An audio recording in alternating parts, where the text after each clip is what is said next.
आप लोग का बहुत-बहुत स्वागत है। कल की क्लासेस में जो थी वो हम लोग के सामने में 2 क्वेश्चंस रखा गया था। वो ये था कि पहला एंटिटी क्यों करें? दूसरा ये था कि इसके बेनिफिट्स क्या-क्या होने वाले हैं। तो मैं आपको बता दूँ कि जो 2020 न्यू एजुकेशन पॉलिसी जब लॉन्च करा गया था, तो उसमें 2 बातें सामने रखी गई थी।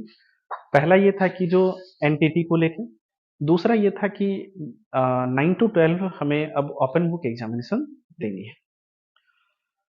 मैं दोनों बातों पे वन बाय वन करके मैं बात कर ले रहा हूँ। एनटीटी क्यों ज़रूरी है, मैं ये बात आपको पहले बता देता हूँ। न्यू एजुकेशन पॉलिसी में ये बात सामने रखी गई थी कि जितने भी सरकारी स्कूल्स हैं, प्राइमरी सेक्शंस वाले जो स्कूल हैं, उन सारे स्कूल में अ, अब जो एडमिशन्स होंगे वो 1 से नहीं, अब जो एडमिशन्स होंगे वो नर्सरी होंगे, एलकेजी होगा, यूकेजी होगा, 1 होगा। दैट मीन्स ये कि प्री प्राइमरी जो सेक्शन है, उसे सारे सरकारी स्कूल में ऐड करा गया है। तो जब सारे सरकारी स्कूल में प्री प्राइमरी को ऐड करा गया, तो उनके लिए फिर हमें शिक्षक या टीचर्स की नीड होगी।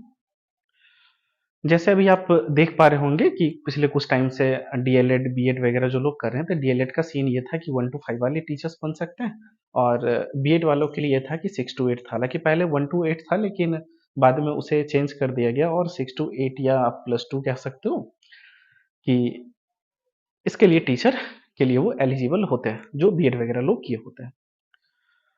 दूसरी बात ये कि जो एनपीटी लाने का एक सीन और ये भी था कि बहुत सारे स्टेट में जो है वो डीएलएड को ब्रेक कर दिया गया है। दैट मीन्स ये कि डीएलएड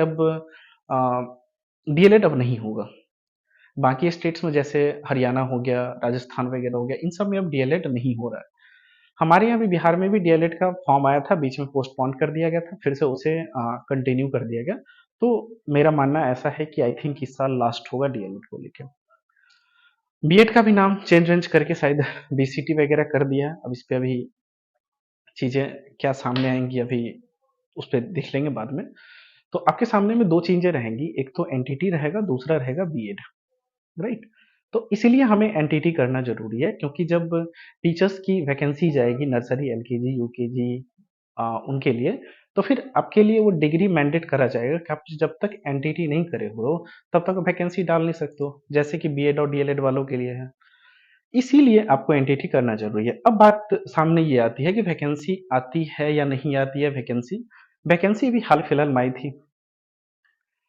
बाकी स्टेट्स आपको कंटीन्यूअसली वैकेंसी दे रहे हैं, क्योंकि बाकी स्टेट इससे पहले ही करवा रहा है। हमारे यहाँ लेट इसलिए भी हुआ है क्योंकि थोड़ा बहुत हम लोग इस बात पे भी कन्फर्म हो रहे होते हैं कि बाकी लोग कर रहे हैं, नहीं कर रहे हैं। चीज़ें नहीं है, एडॉप्शन में थोड़ा-सा टाइम लग रहा था। 2020 में नई शिक्षा नीति लागू हुई थी और उसके बाद ये सामने आया था कि सामने कोविड वगैरह आ गया था। एजुकेशन मार्केट थोड़ा-सा ठप हो गया था, जो ऑफ़लाइन की चीज़ें थी। ऑनलाइन ठीक-ठाक चला।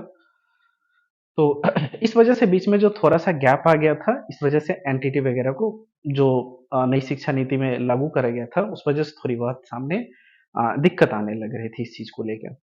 तो अब चीज़ें ऑलमोस्ट चीज़ें सही चल रही है, तो वैकेंसी जब आएगी, या मान लो कि अगर बिहार एनटीटी में टीचर की वैकेंसी अगर आएगी भी इनकेस अभी आया था, ठीक है? अगर नेक्स्ट वैकेंसी आएगी तो पहले तो आप एनटीटी किए रहोगे, तभी तो आप फॉर्म डाल पाओगे। बाकी स्टेट में बच्चे कर रहे हैं एनटीटी वगैरह, बाकी स्टेट में बहुत अच्छे तरीके से चल रहा है। फिर वहाँ के लोग फॉर्म डालेंगे, उनका सिलेक्शन होगा। अगर आप नहीं डाल पाओगे, अगर आपने एनटीटी नहीं करा, तो फिर तो आप फॉर्म नहीं डाल पाओगे, तो फिर दिक्कत आएगी। तो इसीलिए कहते हैं ना कि फर्स्ट कम फर्स्ट सर्व। तो आप इस चीज को अभी से एकदम श्योर हो जाओ, या आप कंफर्म हो लो सबसे पहले कि अगर एनटीटी करने में हमें 2 साल या 1 साल अगर लग रहा है, एटलीस्ट आप मान के चलो कि 2 साल वाले कोर्स में एडमिशन ले लें। अगर आप 2 साल के कोर्स को कर रहे हो तो 2 साल तो करने में टाइम लगेगी ना। जब तक आप ये नहीं करोगे तब तक आप वैकेंसी फिल कैसे करोगे? एक तो ये बात है। दूसरी बात कि अगर गवर्नमेंट ने वैकेंसी दे भी दिया तो फिर जाएंगे कौन यहाँ से बिहार से? दरभंगा में पिछले 1 साल से एनटीटी करवा रहा हूँ। यहाँ के कुछ बच्चे एडमिशन लिया था जिनका कि 2024 के लास्ट तक उनका डिग्री कंप्लीट होने वाला है। तब 2024 में जो वैकेंसी जाएगी, ये लोग तो उसके लिए एलिजिबल हो जाएंगे। धीरे-धीरे आपने देखा होगा बीएड डीएलएड वालों का भीड़ इतना ज़्यादा बढ़ गया है कि अब ऐसा बोला जा रहा है कि इतना कठिन हो गया है एग्ज़ाम पास करना, जिसका कि कोई मतलब नहीं है। हाँ, टाइम था अभी कुछ टाइम पहले कि जिसमें बहुत कम मार्क्स पे, बहुत कट ऑफ पे कैटेगरी वाइज़ भी ले लिया गया। बहुत सारे लोगों की नौकरी हो गई। बहुत सारे लोगों ने अपना सिलेक्शन ले लिया। इसमें भी वैसा ही होगा। अभी सीट्स बहुत सारा खाली है। अगर मान लो कि 100 वैकेंसीज ही आती है, 1% मान लो, तो बिहार में अगर 100 लोगों ने करा हुआ है तभी तो 100 लोग भर पाएंगे ना। तो हमें तो पहले ये समझनी है। दूसरी सबसे बड़ी बात ये हो जाती है कि अभी पिछले साल आपने देखा होगा कि जो सीटेट की कट ऑफ थी वो कितना लो था। इस साल उन्होंने ऑलमोस्ट ओबीसी वाले कैंडिडेट के लिए 60% रखा था। दैट मीन्स ये कि 150 मार्क्स है तो उसमें आपको 90 आना जरूरी है, तब जाके आप पास कर पाओगे। ऑलमोस्ट जो कंपटीशन है ना वो सेम